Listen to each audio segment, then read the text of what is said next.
তো আমি আজকে তোমাদের সাথে শেয়ার করতে চলেছি আমাদের রেজিস্ট্রি অ্যানিভার্সারি কেকের ডেকোরেশন। আশা করবো ভিডিওটা তোমাদের অবশ্যই ভালো লাগবে।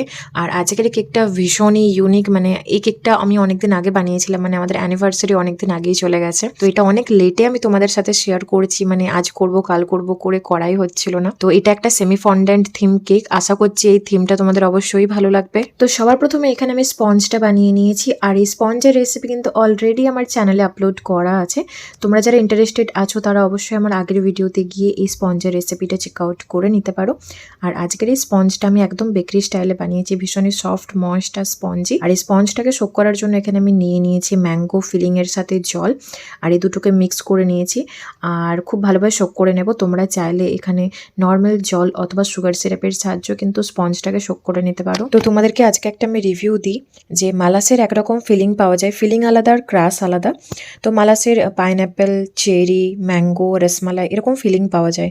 তো ওটার একটা অনেক বড় মানে প্যাকেজিং থাকে 500 গ্রামের, আর ওটার দাম মোটামুটি 400 বা 450 টাকার মতন পড়ে। তো ওই ফিলিংটা নেওয়ার আমার অনেকদিন আগে থেকে ইচ্ছে ছিল, তবে ওই 500 গ্রামের প্যাকেজিংটা আমি একদমই নিতে চাইনি, কারণ একই ফ্লেভারের কেকের অর্ডার আমি মানে বারবার পাই না, ঠিক আছে, অনেক দিন পর পর পাই। তো ফিলিংটা নষ্ট হয়ে যাবে এটা ভেবেই আমি এত বড় প্যাকেজিংটা নিতে চাইনি। তো তাদেরকে এটা জানানোর পর তারা বলে যে আমরা লুজও বিক্রি করি, যেটা সবার প্রথমে তোমরা দেখেছো। তো লুজ আমি মোটামুটি 200 গ্রামের মতন নিই, কিন্তু টেস্ট এতটা বাজে, মানে আমি তোমাদেরকে জাস্ট বলে বোঝাতে পারবো না। প্রচন্ড পরিমাণে টক, মানে এতটাই টক যেটা আমি তোমাদেরকে বলে বোঝাতে পারবো না। টেস্টটা একদম ফালতু খেতে। তো তোমরা দেখলে যে অ্যাজ আ ফিলিং হিসেবে কিন্তু ওই ফিলিংটা আমি ব্যবহার করিনি, শুধুমাত্র স্পঞ্জটাকে শোক করার জন্য ওই ফিলিংটা ব্যবহার করেছিলাম। তো আমি একটু টেস্ট করে দেখি, যখন দেখি যে প্রচন্ড পরিমাণে টক, তো ওটা আমি আর অ্যাজ আ ফিলিং হিসেবে দিইনি, কারণ আমি বুঝেছিলাম যে কেকের টেস্টটা পুরো নষ্ট হয়ে যাবে। তো তোমরা যারা এই ফিলিংটা নেবে বলে ভাবছো, আমি অবশ্যই বলবো যে আগে অল্প পরিমাণে নিয়ে টেস্ট করে দেখো, যদি ভালো লাগে তারপরে পারচেস করো, কারণ এই ফিলিং বা ক্রাশের দাম কিন্তু অনেক বেশি হয়, মানে অনেকটাই বেশি। আমার পার্সোনাল এক্সপিরিয়েন্স একদমই ভালো নয় এই ফিলিংটা নিয়ে, তার থেকে বরং ক্রাশটা মানে অনেক গুণে ভালো।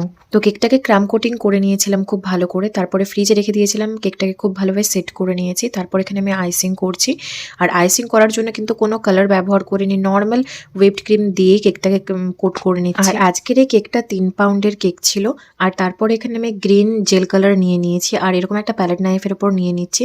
আর খুব সুন্দরভাবে শুধুমাত্র কেকটার টপটাতে আমি হালকা হালকা করে একটা শেডিং এফেক্ট নিয়ে আসবো, মানে হালকা একটা গ্রিনিশ এফেক্ট থাকবে, এরকম জিনিসটাই আমার চাই। এটাকে খুব ভালোভাবে আমি স্মাজ করে নেবো চারদিকটা। আর তোমরা চাইলে এই কেকের টপটা এরকম নর্মাল হোয়াইটই রেখে দিতে পারো, অথবা যে কোনো কালারিং ক্রিমের সাহায্যেও কেকটাকে ডেকোরেশন করে নিতে পারো। আর তারপরে কেকটার চারদিকটা আমি একটু কালারফুল ডেকোরেশন করেছি। আর এই ডিজাইনটা অত্যন্ত সুন্দর, কিছুটা রাফেল টাইপের বানিয়েছি, ভীষণই সুন্দর দেখতে। যতটা সুন্দর দেখতে ততটাই ইজিও বানানোর, যে কোনো বিগিনার্সরাই কিন্তু এই ডিজাইনটা ইজিলি বানিয়ে নিতে পারবে। আর যেহেতু প্রথমে বললাম যে এটা একটু কালারফুল কেক, তো সেহেতু এখানে আমি কালারফুল ক্রিম ব্যবহার করেছি। তোমরা চাইলে যে কোনো এক কালারের ক্রিম দিয়েও কিন্তু এই ডেকোরেশনটা করে নিতে পারো। আর এই ডিজাইনটা বানানোর জন্য এখানে আমি একটা রোজ নজল নিয়েছি মিডিয়াম সাইজে। আর হয়তোবা তোমরা ভাবছো যে এটা আবার কিরকম ডিজাইন, তো চলো কিছুক্ষণ পর তোমরা দেখতে পাবে যে ডিজাইনটা কতটা সুন্দর, কতটা অ্যাট্রাক্ট। তো এই ডিজাইনটা কমপ্লিট করার পর এখানে আমি নিয়ে নিয়েছি একটা টুথপিক, আর এই টুথপিকের সাহায্যে আজকে এই ডিজাইনটা করবো। মানে টুথপিকের সাহায্যেও যে এত সুন্দর একটা ডিজাইন ক্রিয়েট করা পসিবল, যেটা তোমরা হয়তো এই ভিডিওটা না দেখলে বুঝতেই পারতে না।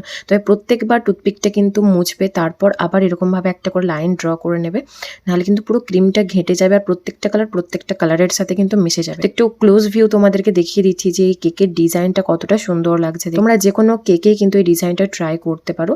তারপর এখানে আমি নিয়ে নিয়েছি সেমি ফন্ডেন্টের ওয়ার্কগুলো, দেখতেই পারছো কতটা সুন্দর লাগছে। তো এই সেমি ফন্ডেন্টের টিউটোরিয়াল যদি চাই তো সেটা আমাকে কমেন্ট করে জানিও, আমি চেষ্টা করব এই টিউটোরিয়ালটা তোমাদের সাথে শেয়ার করার। আর এটা দেখতে সত্যিই অসাধারণ লাগছিল, জানি না ভিডিওতে কতটা কি সুন্দর লাগছে। আর এই কেকের আইডিয়াটা পেয়েছিলাম আমি পিন্টারেস্ট থেকে। তো পিন্টারেস্ট থেকে আমি যখন কিছু ডিজাইন চুজ করি, তো তখনই এই ডিজাইনটাই বারবার আমার চোখের সামনে ভেসে ওঠে। আমি ভেবেছিলাম যে এটা আমাদের অ্যানিভার্সারিতে আমি নিশ্চয়ই বানাবো, কারণ এতটাই সুন্দর দেখতে। আর এখানে একটা ছোট্ট কবিতা লিখেছি, আর এই কবিতাটা এরকম ভাবে লিখে দেওয়ার পর কেকটা যেন পুরো ভরাট লাগছিল। তারপরে নিয়ে নিয়েছি কতগুলো ছোট্ট ছোট্ট কিউট পুচকি টাইপের গোলাপ, আর এটা আমি 2-3টে কালারের বানিয়েছি।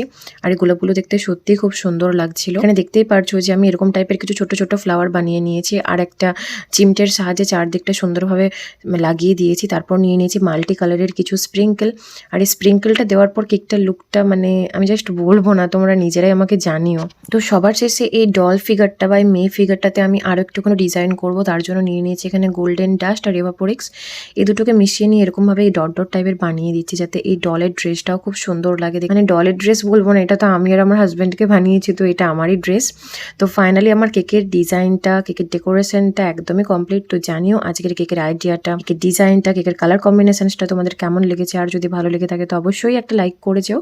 তো চলো দেখা হচ্ছে পরের ভিডিওতে আবার নতুন কিছু ডেকোরেশনসের সাথে। Bye bye.